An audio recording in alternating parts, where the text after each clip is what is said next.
So you can see over here where those missiles hit. So that's the incoming from Russia hitting a Ukrainian point.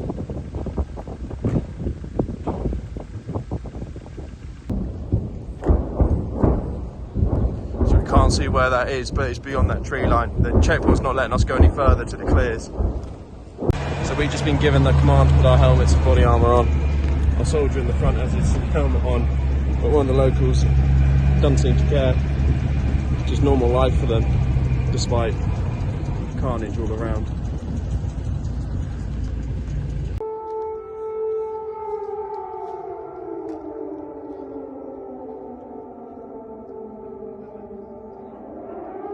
So we're not sure what's going on. We're in Poltava, which is 2 hours from Kharkiv. It's still being hit quite heavily by Russian artillery. Curfew's in 5 minutes. But it looks like they're striking now. You know, our flat that we've got is a top floor, so it's not safe for us to be in there, so we have to be outside.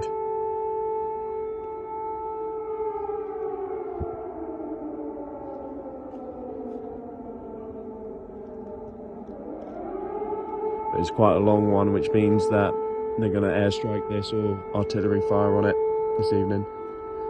And unfortunately, people shouldn't have their lights on because it's just a target for Russians. So we're Vans Without Borders, a humanitarian group of lads who decided to jump in transit vans and come here to Ukraine to deliver vital aid to those in need.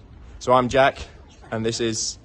Right, so we've got Fenton, we've got Justin, we've got Darren, we've got Henry, we've got Paul, we've got Steve, we've got Ryan, we've got an international, we've got Johnny from America. Hello. And we've got Chris from Germany. Guten Tag. So we turned up here and inadvertently attracted a crowd, and luckily our vans are full of aid actually destined for another organisation, but we decided to give it out instead and then replenish afterwards in a local supermarket. Chris is having to do a bit of crowd control to stop cars ploughing into people.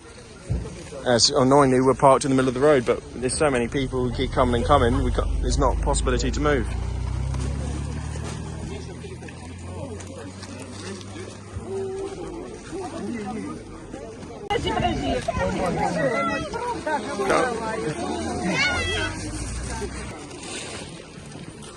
Fenton, do you want to get these kids some sweets? Oh yeah, there was that bag in the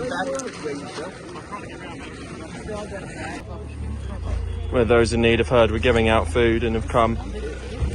Not many aid vehicles come to Kharkiv because it's still quite dangerous, hence why our team's still in body armour.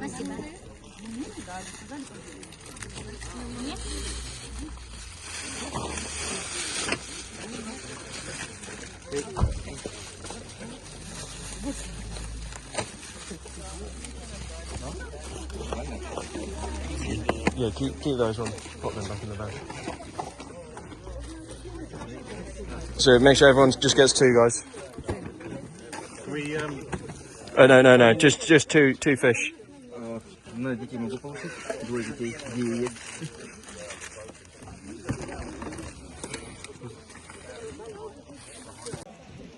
The whole town's coming out.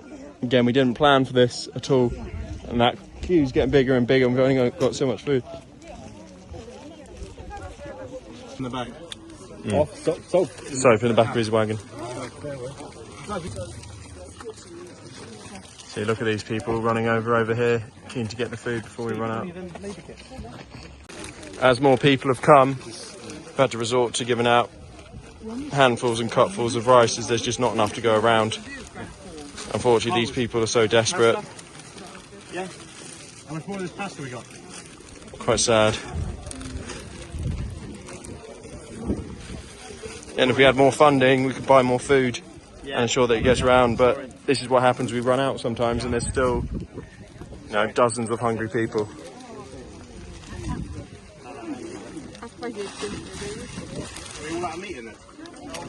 People are still saying thank you, even though we haven't got a huge amount to give.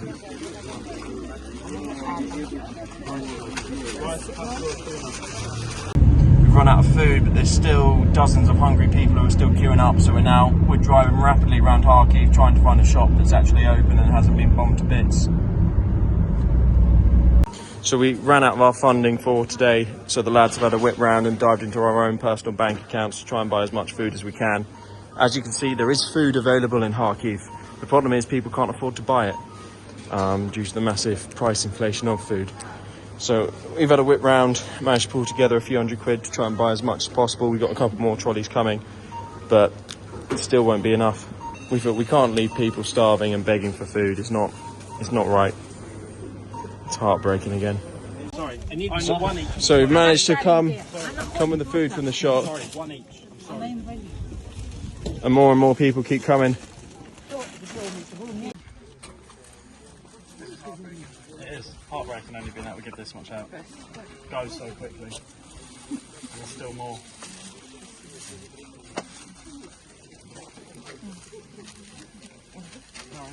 No one else is here. We're the only humanitarian effort here. No, we need more people out there. So we're already out of pasta. Onto 2 tins for everyone. Goes quickly, unfortunately. So, successful day. We've given out food to about 500 people right near the border of Russia in Kharkiv. As I said, we ran out of food, but we were able to go and buy more, and luckily it was enough to ensure that everyone got at least enough for sort of 1 to 3 days, depending on how much they eat. So yeah, it was a fantastic day. Glad, we were able to not disappoint anyone. And yeah, job well done. Currently on our way out of Kharkiv, trying to dodge the curfew really, because you don't want to get caught here after curfew, or you get detained essentially.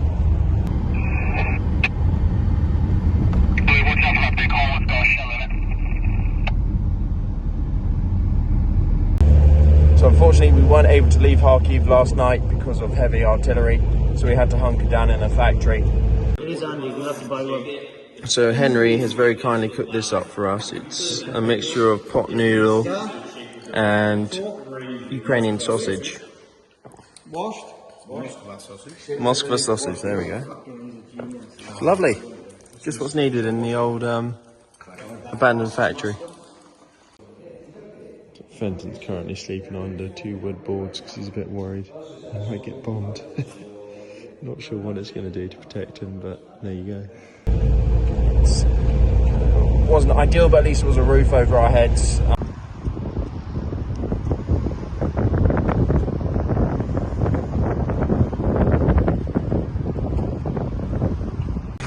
We've realised we've got a little bit of camouflage on the minibus here in Kharkiv.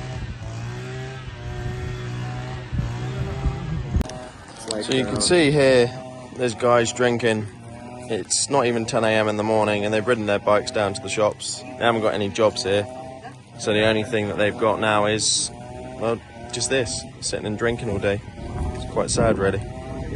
So just been told that this was a school in Kharkiv. You can see some of the musical equipment here. Bits of guitar, maps, props, chairs, desks, computers. Just gone. And even here you can see all the school bags hung up where the kids were in their lessons and never got a chance to collect them afterwards. The building's pretty destroyed, but it's on the verge of being destroyed even more. As you can see, it's sort of bowing under the pressure. This is now just block after block of devastation here in Kharkiv. No tactical reason for hitting these except to destroy the morale of the local civilian population. There's no army base here. This is the outskirts of Kharkiv. Very close to Russia actually. On the closest side to Russia, the eastern side, and it's just destroyed.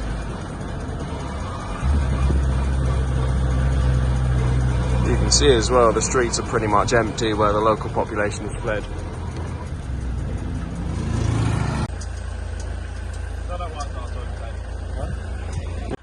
So you can see where this building's been hit in Kharkiv. And look, this was someone's car once, just absolutely flattened.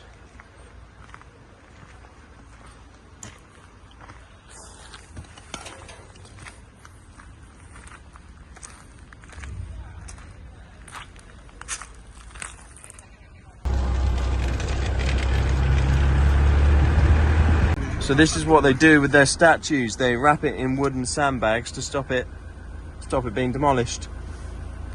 Stop Russia destroying their culture and heritage.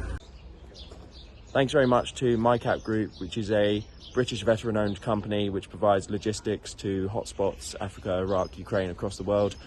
We've actually had a armed escort everywhere we've gone in Ukraine this time, which has made life a lot easier in terms of getting through checkpoints, but also keeping those people such as Russian saboteurs, criminals, bandits away from us, so we can make sure all of our supplies reach those in need. We've been able to get a lot further to the front than we managed to get last time, thanks to people such as the Colonel, who's given us this armed escort. So yeah, it's been fantastic, and it means we can actually help those right on the front this time.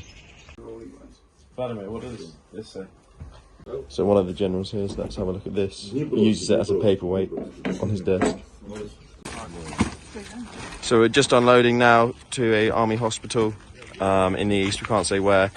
We've got loads of supplies here donated by Southern NHS, and we're hopefully going to fill up one of these army ambulances up. We've got all sorts of medical kit here. We even got some dialysis kits and everything, as well as prescription medication, which we were tasked to bring to the front. So here we go, delivering on it.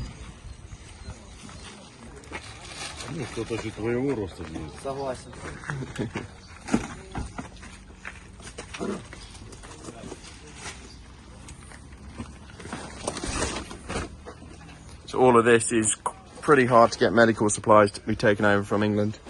We have a variety of different medication in there: insulin, surgical equipment, disinfectant.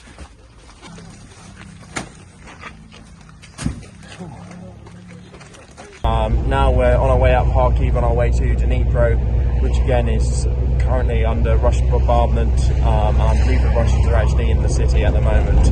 So we're going there to provide emergency support to refugees stuck on the front lines who literally have nothing and aren't able to leave the area. So currently on an army base, and this is in Dnipro, which is normally quite peaceful, but the air raid sirens are going off. It's not great to be on the base at the moment because they do tend to target military targets. But a friendly soldier doesn't seem too bothered, which is always a good sign, or perhaps they're just used to it.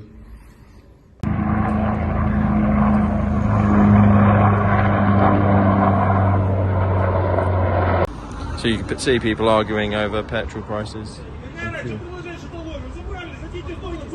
Cutting in because there's not enough diesel, and there's long queues. That's all the queue down there. I think he's just got there and there's no fuel left for him. So someone's just thrown something at our van and it smashed the window. You see the glass of where our van was hitting the road there. To be honest, it was a little bit demoralising. Obviously it was a Russian saboteur. The army believes so, and the local police think so as well, and they're looking for the suspect at the moment. But it is a bit gutting because you think, why are the people of a nation we've come to help turning on those trying to provide humanitarian aid? We're quite clearly not an army vehicle. We are very clearly here to help those in need. Our van only really carries food and essential supplies, our own personal kit, and it's quite... No, it's strange, and it did make us quite angry, really, that someone would do something when we're only here to help the people. So we think we got targeted because we got Ukraine flags and British writing all over the van. And we spoke to the police. They said they're going to review CCTV, but unfortunately, you know, there's a massive population here, so it's unlikely they'll catch people. But this is the reality of the Russian saboteurs. They do stuff like this to demoralise humanitarian workers and stop people helping. You see, we've got a big Ukrainian flag on the front, as well as a military pass, so we can get through checkpoints. Last night, we were out after curfew as we were helping some civilians get back to their homes. They were out after curfew, they didn't have transport, and we do have passes, which allows us to move through the city at night. But for some reason, our GPSs became scrambled last night, so our phones aren't working accurately. So it says we're here, we're actually somewhere down here. It's unclear whether it was Russian or Ukrainian hardware or software that did that. but Dnipro was rocket attacked last night, so it just seems a bit bizarre. So our faith in humanity has been somewhat restored. We've just picked up 800 kilograms of water from a contact called Sergey, who went out on his own accord, bought plastic bottles and has filled them all up in his back garden. The water's absolutely fine. It's actually nicer than the store-bought water that we have, and it's just great to see that people are still trying to help, and lots of people here do need water. When the Russians shell areas, they tend to target fuel stations, water and electric, and so a lot of people don't have running water, they don't have clean water, and so this would go a long way to help people gain some sort of normality out of this war. So we're currently on our way to a village just east of Zaporizhia. We can't reveal the exact location, but it is freshly liberated. Our van's full of aid. We've got 3 more wagons full of aid as well, and we're going to be delivering it direct to the people who have just escaped Russian occupation. You can see where the owners have let their animals out before they fled, giving them a small chance at survival. All the cages have been opened.